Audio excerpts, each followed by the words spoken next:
I think for all of us, this needs to become not just another nice to have in our spiritual work, but I would say it needs to become the focus and the constant question. And we all know how to find it if we give the time and the space to find it.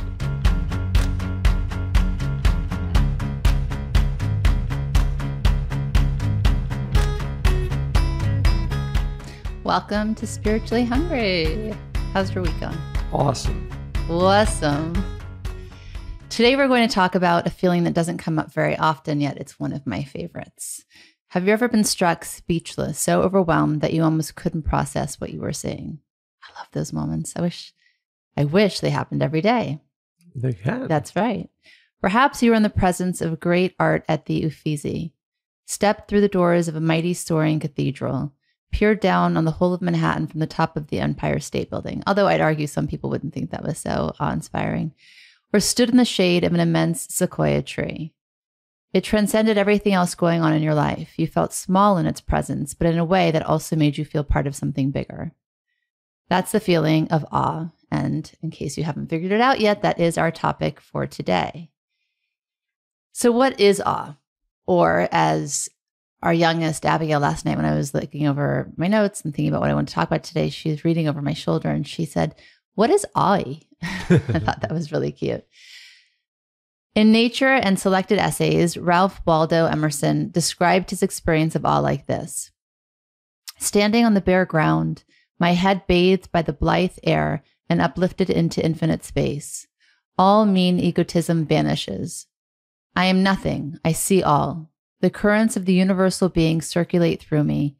I am part or parcel of God. Awe transcends the moment and it transcends the self. It can be inspired by the greatest of man's achievements in architect, art, and philosophy, and just as easily inspired by the common or the mundane. Every single one of us as a baby, I bet we inspired awe in our parents and families. We did. The changing of seasons in nature are a common inspiration of awe. And have you ever went to bed in the summer and awoke to a crisp autumn morning? Love those moments. Awe is inspired by vastness, but also by small things that remind us of the vastness of our surroundings. The foundation of awe is that it integrates the self into larger forces, connecting to us to something greater. Instead of making us feel insignificant, it makes us feel connected. Such a big word, such a short Beautiful. word. And I'm excited to unpack it. Yes, and the reason I think it's so important to speak about this and to think about it is that, well, many reasons, but modern science has found that it is amongst the most powerful emotions for well-being. And there is a new book, relatively new book out called Awe by a psychology professor. And he writes, and I wanted to, when you're talking about his name is Dacher Keltner. His definition of awe is... You just wanted to rhyme awe and Dacher.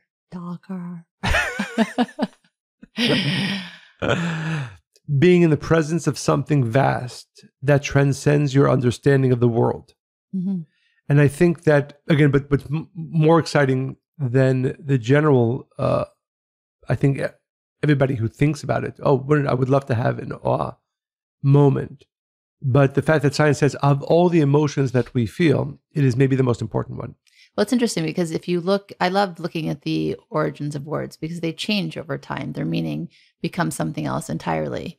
So I don't want to go off on a tangent, but the word disability, right? What it means today, I don't think that that's what it meant when it was created so long ago, which is why I don't define, when I talk about Abigail's dyslexia, I don't use that word, even though her school is really hell-bent on calling it that. I'm like, well, the word has a different meaning. So if you think about awe, I think that it really was synonymous with fear when it first came about. And I think that only changed in 1685. And if you look at in the dictionary.com, it defines awe as a feeling of reverential respect mixed with fear or wonder, which is interesting, right?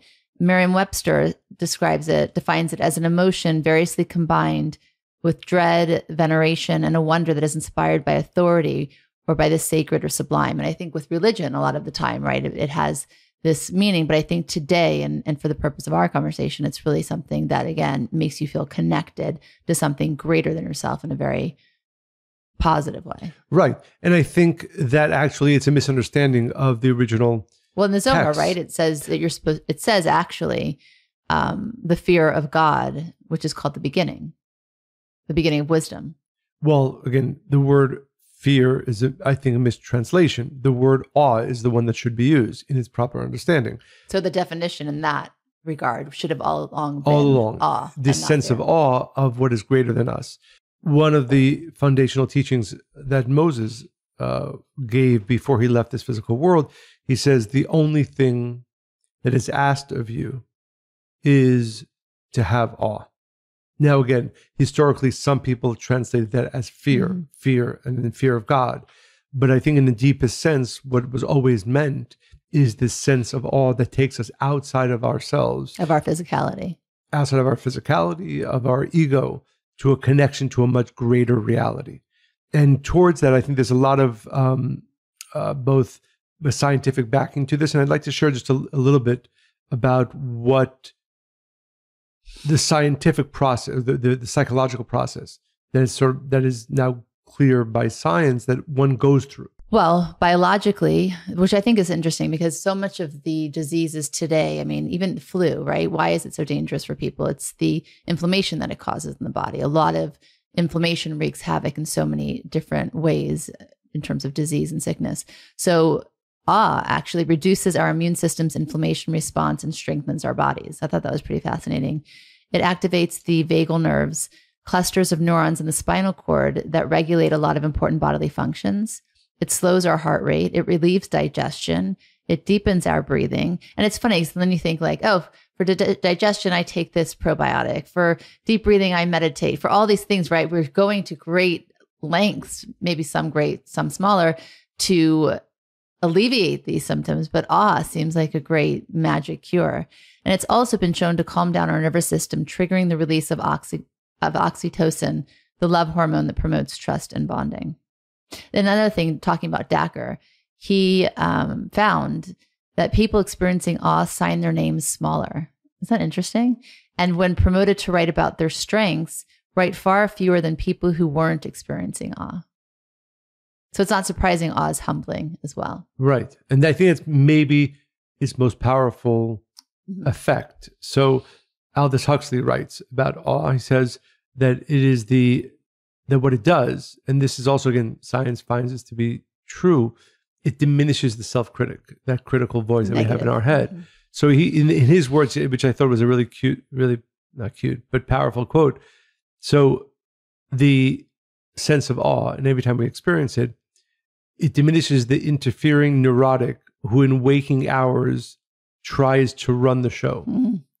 And the reason, again, why I think it's so important, and why, if you go back to the ancient spiritual texts, this is seen as the cornerstone of life, is because what it does is it takes us outside of the body. And one of the sense of self gets smaller, the self in terms of ego.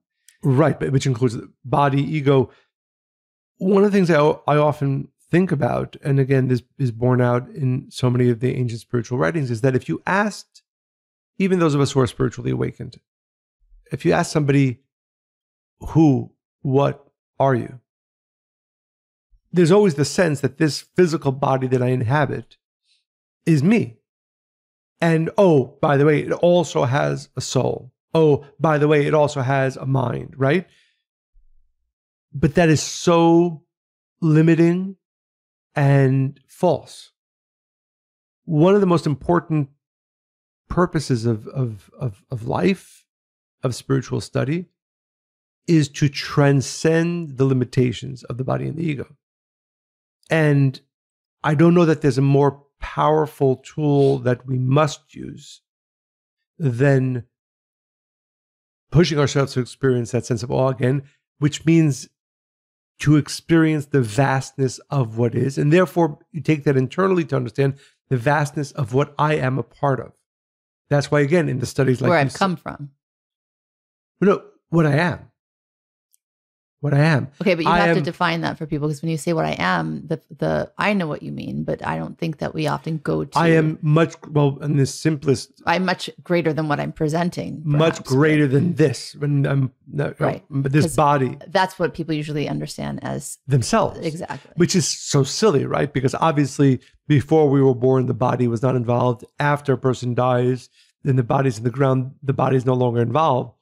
To confine our view of ourselves to the body is silly, but we do it all the time, and or to the ego, and we do it all the time. And therefore, I think the most important process that all allows us to do, to go through, is to transcend the confines of the body and the ego.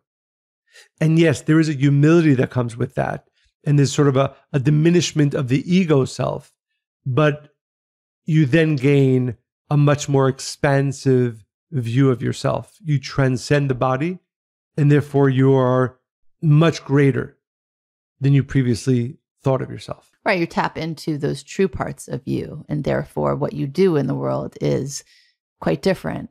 But I think I really want to underscore this. But because I also think you need to Yeah. unpack. I mean, we know this. I just wonder, you very quickly brushed over that. Okay, we have the soul first. We don't have it, but then we have a body. Then when we leave, we don't have a body again. I think you need to unpack that just a little bit for listeners maybe who aren't so familiar with reincarnation or the levels of soul or where the soul journeys.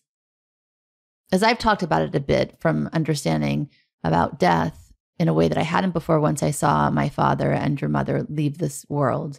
Physically, I saw them actually at the moment of death, and becomes quite clear that there is something vacating the body, right? And that the soul goes on. I saw what I had studied, but I think for many people, right? And so for me, death wasn't as painful because I saw the soul when it left the body as going to its next level of elevation, which it can't do while it's still in the body. But I think just adding a little bit here would be helpful. Well, yes. I mean, I think it's worth doing that, but I would say that I think most of us, again, unfortunately, maybe we don't spend enough time thinking about it and meditating upon this truth, regardless of our beliefs about reincarnation, regardless of our, I wouldn't say regardless of our beliefs about soul, but that we are much greater than what the physical body holds. That what we take as being our whole life and what we take as being so important and serious is a small part of the soul's journey. It's Right. the one that we know, we don't remember before and after Also while true. we're here. So it makes it hard to stay in that state of awe or connect to that part of us. I would, true, I completely agree with everything you said. I would take an even more practical view to say that even a person who's not spiritual would be silly to think of themselves as the confines of their body. For instance, somebody who creates art, right? Clearly their effect, which means them, their energy, their creation transcends their body, right? My impact is not limited to the 4 feet that I occupy sitting here. So philosophically, in truth, clearly, we are much more than the confines of the body. Yes, we can go deeper into the spiritual, we can go deeper into souls, we can go deeper into reincarnation. You don't want to do that though. No. My point is I think sometimes, it might have the danger of a person saying, well, I'm not sure if I'm spiritual, or I'm not sure if I believe in reincarnation. But what I'm saying is I often like to go to the most clear truth, right? Even in this physical world, it would be silly for an individual to think that they are the confines of their body. Maybe just the fact that I can create things, I can share things, I can do things that are far beyond the confines of this body. Therefore, even just simply philosophically, clearly I'm greater than my body. I think, yes, you take that a step further, and my soul, my energy, my light, whatever word you want to call your true essence, is clearly so far beyond.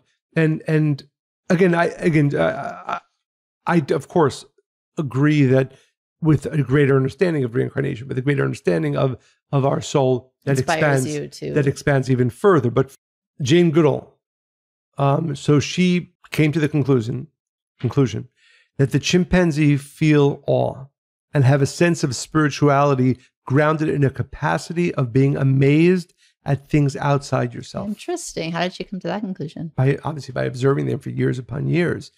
So Wow. now call it spirituality, call it just being amazed, right? I don't think it's possible for anybody to argue or to think, again, there isn't great power in transcending the confines of the body. Even chimpanzees do it. And it goes back to the ability to create moments of being amazed, awe, or using the word awe. Because what it does is that it's one of the few things, that's why it's, again, and I hope we're doing a good enough job in really explaining it to our listeners, why this is not just another beautiful, interesting, however you want to call it, concept, but it's probably one of the most important things that we must do, which means find moments of awe in order to understand ourselves. And it's sort of that paradox where by understanding how vast everything outside of us is, we begin to appreciate how vast everything that we are is. Well, when you recognize that out in the world and you see the perfection of that moment, that feeling, that inspiration, then of course you go back to self, right? And you introspect and you say, okay, well, if that is possible, then what am I meant to do? What is inside of me that can be that expansive? I mean, every time I'm inspired by nature or even a song or something I've studied, I stop and say, okay, well, how can I be more tapped into that frequency every day? And that's why the studies show that people who experience more moments of awe are more generous, they're more kind, and they have a sense of their need to do more for the world. Well, I thought this was really interesting. Dr. Lisa Miller, she's a clinical psychologist and a New York Times bestseller. Her book is The Awakened Brain. And she states that the most profound epidemic of our time is the suicide rates of young adults, as the rate now rivals the rate of death by auto accidents. And we've talked about suicide in the youth, especially lately. And there's now research conclusively showing how no single factor is more neuroprotective to the brain against depression than what she calls natural spirituality. And this spirituality involves a deep sense of awe. She conducted research in which her and her colleagues looked at structural MRIs, viewing the architecture of the brain of people who sustain spiritual lives versus people with major depression. Those with sustained spiritual lives have broad and pervasive regions of cortical thickness, regions of perception, reflection, and orientation. There is an 87% overlap in these regions being not thick, but thin with people with major depression. What I thought was really interesting is that in those people who were depressed, once they started to seek out spirituality, after a year, the symptoms decreased and their brain started to change. And she explains that every human being is born with a natural neuroseed of transcendent awareness. We all have a spiritual brain, and our spiritual nature can be realized through many paths, whether it's nature, art, music, religion, study. It's just up to us to tap into it. Because people don't think about that. Like, oh, that person's naturally connected to art or spirituality or nature. And, that person's just depressed. We can reverse many things. And that maybe the most important purpose of spirituality / those who go down a religious path is an awakening on a regular basis, a sense of awe. Mm-hmm. And therefore, I would challenge all of our listeners, especially those of our listeners that view themselves as spiritual, especially those of our listeners who might view themselves as religious. But ask how many times you feel awestruck. Exactly. In a day, hopefully a day, maybe a week, maybe a month. And if not, I would say there's something deeply wrong. Again, this is something one should be asking themselves and looking inside, because the rote, and this is again something discussed in many ways in many of the writings of the great spiritual teachers, that the rote following of any rule, practice, often not only does not have a positive benefit, can actually have a detrimental effect. And if you switch your view of the purpose of your life, your spiritual life, if you're on a religious path, your religious life, to increasing your sense of awe, then that has to be the test. That has to be the test. Not, have I done these things? Did I pray? Did I meditate? Whatever those words are. But am I feeling a greater sense of awe? And I would say very clearly that there's something wrong with our lives and wrong with our spiritual practice if our experiencing of greater and greater moments of awe. Now, again, we can talk a little bit about what that means, but it could be there's levels in any experience, also. But it has to be growing. Right. I mean, you cannot call, I don't believe one can call themselves spiritual if their experiences of awe do not increase. I'll share, and I actually wanted to ask you to share with us and with myself and our listeners, a moment of awe that you recently experienced. But for me, we just, over the last few weeks, we spent time in the English countryside, which is one of my favorite place to be. And I remember waking up every single morning and watching the sunrise over this beautiful valley. And I was so appreciative of the fact that I was able to feel awe every single morning. And for me, again, not to sort of build myself up, but for me, that's the test. Because many people, I'm sure, see a sunrise and have no sense of awe at all. Many people see a birth. Oh, for sure. Or many people see a birth or even a death and don't have a sense of awe. I think this, and again, I hope we inspire within our listeners the understanding, besides all the medical, physical benefits we spoke about before. And again, that book, Awe, by Dr. Keltner, illustrates not only the physical benefits, the social benefits, sociological benefits, but I would say more important than that, you begin to realize it is actually the entire purpose of life, certainly the purpose of our spiritual lives. And that has to become maybe one of the most foremost questions you ask yourself. What am I doing to experience awe? And again, because what it does, and again, there's so much that can and should be said about this, is that it actually puts you in the right place. Understands your place in the world, your vastness, the world's vastness, and the proper perspective. Exactly. And what to pay attention to, how to navigate through life. I mean, as you were talking about moments of awe, I started to think about many, and there's some that have actually taken my breath away, right? And I wish I had those every day. I guess that's my goal, because, and it's linked with appreciation, but it's more than that. It's something like, remember when we started spending a lot of time in Connecticut initially, especially during the pandemic, and I'd wake up in the morning and, half asleep, try and make coffee, starting my day. Mornings are usually kind of methodical, a little rushed, but I kept getting distracted by the sky and the sunrise, and to the point where it literally took my breath away and I couldn't do anything else. I had to stand there until I felt like I could look away, and it's those moments, of course, giving birth to our children, when you think that was created in your body and you hold them outside of your body for the first time, words can't describe. And I think that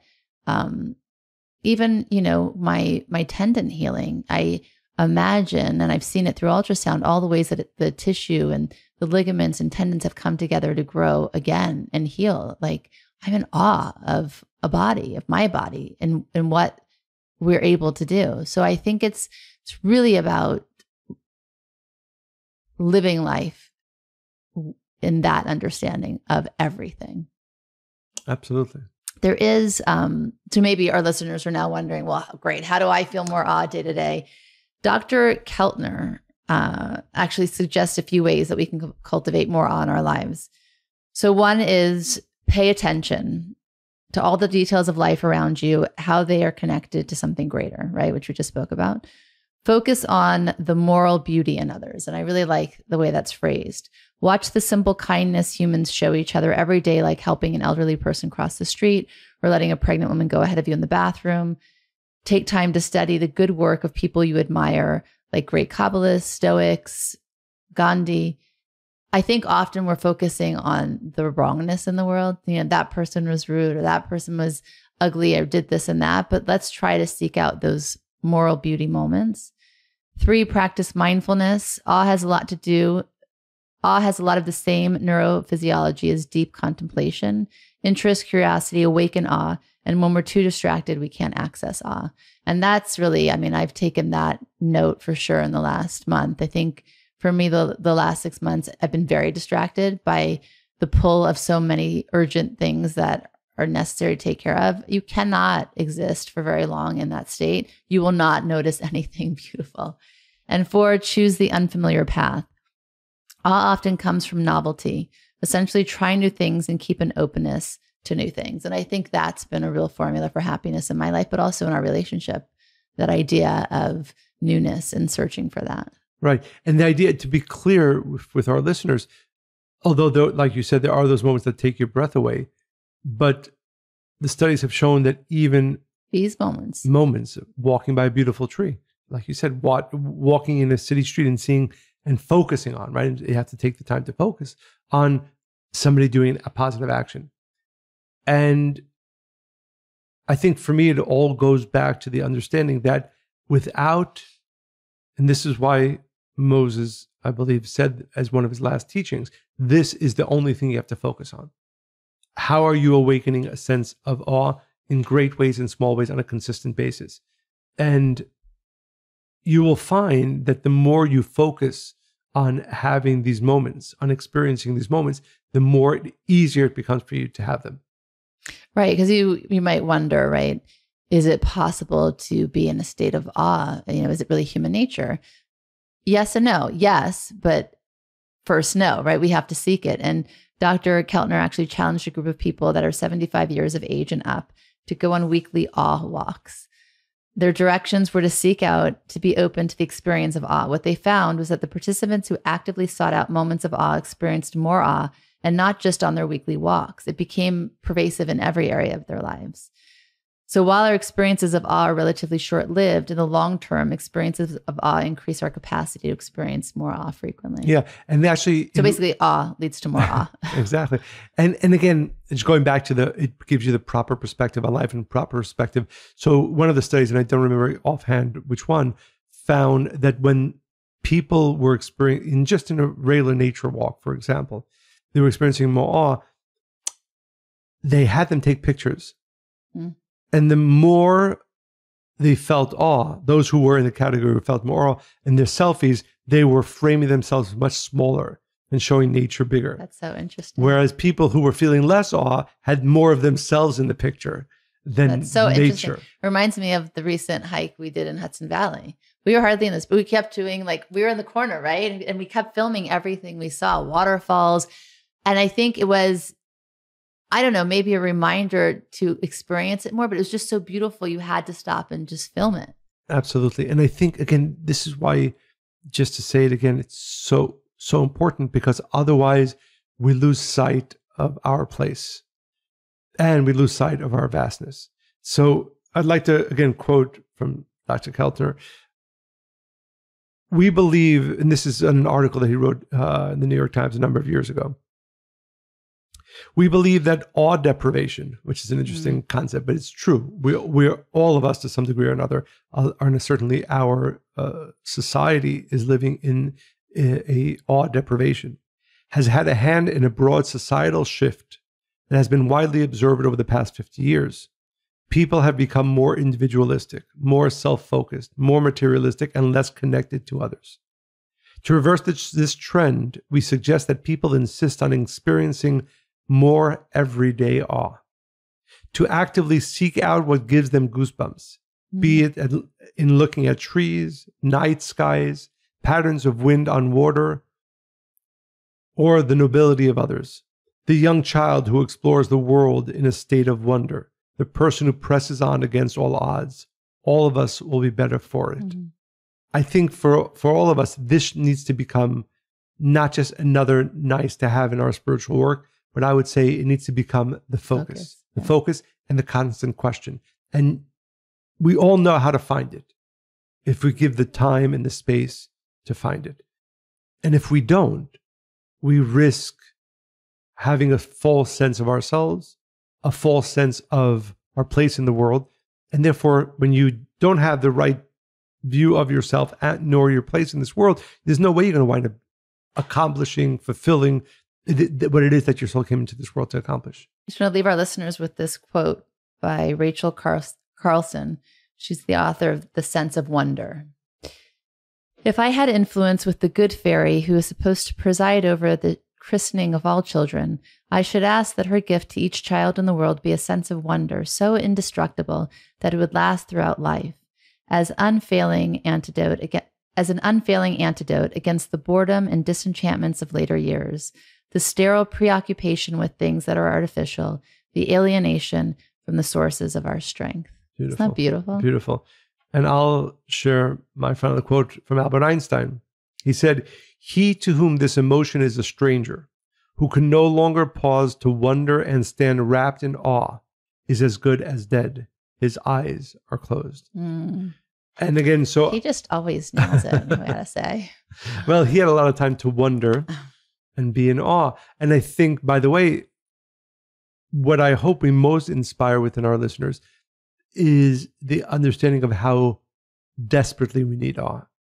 Not a nice to have, not a nice addition, but something that is essential, not only to our physical happiness, to our emotional well-being, to our spiritual well-being, but most importantly, in order to be able to give us the right place within which we can accomplish the purpose for which our soul came into this world. So I'd like to share a letter from one of our listeners. And it's a good moment to remind all of our listeners to send your comments, questions, notes, stories to Monica and Michael at Kabbalah.com. Monica and I are always inspired by reading them. And I know and I hear back from our listeners that they are inspired by hearing your stories and what you have to share with all of us. Dear Monica and Michael, I was especially impacted by this recent episode. Monica, you brought up the movie Life as a House. It brought back some memories. My financial advisor invited his clients to see this movie at a full-screen movie house because he himself was sick and dying. And he wanted his clients/friends to see it before he left this world. It was his favorite movie, one he had seen many times. This man was not your run-of-the-mill advisors. He was a good friend and went above and beyond the normal duties of such a role. Anyway, after the movie, when we said goodbye to him, he had tears running down his face. I'm getting chills remembering and writing this. It was the last time I saw him. I spent many years living in the past, and your podcast reinforced the need to stay in the present and look forward, which has been my mantra for a few years now. I'm going to go back over the podcast to get all the points and will share with my friends. Thank you for your uplifting message. Thank you, Marlon, for sharing that with us. Very beautiful. And again, a reminder to all of our listeners to send your stories, comments, questions to Monica and Michael at Kabbalah.com. It inspires us, it inspires our listeners. And as always, of course, go to Apple Podcast and write 5-star reviews and share the podcast with everybody you know so that more and more people can be inspired by these messages. Stay spiritually hungry and full of awe.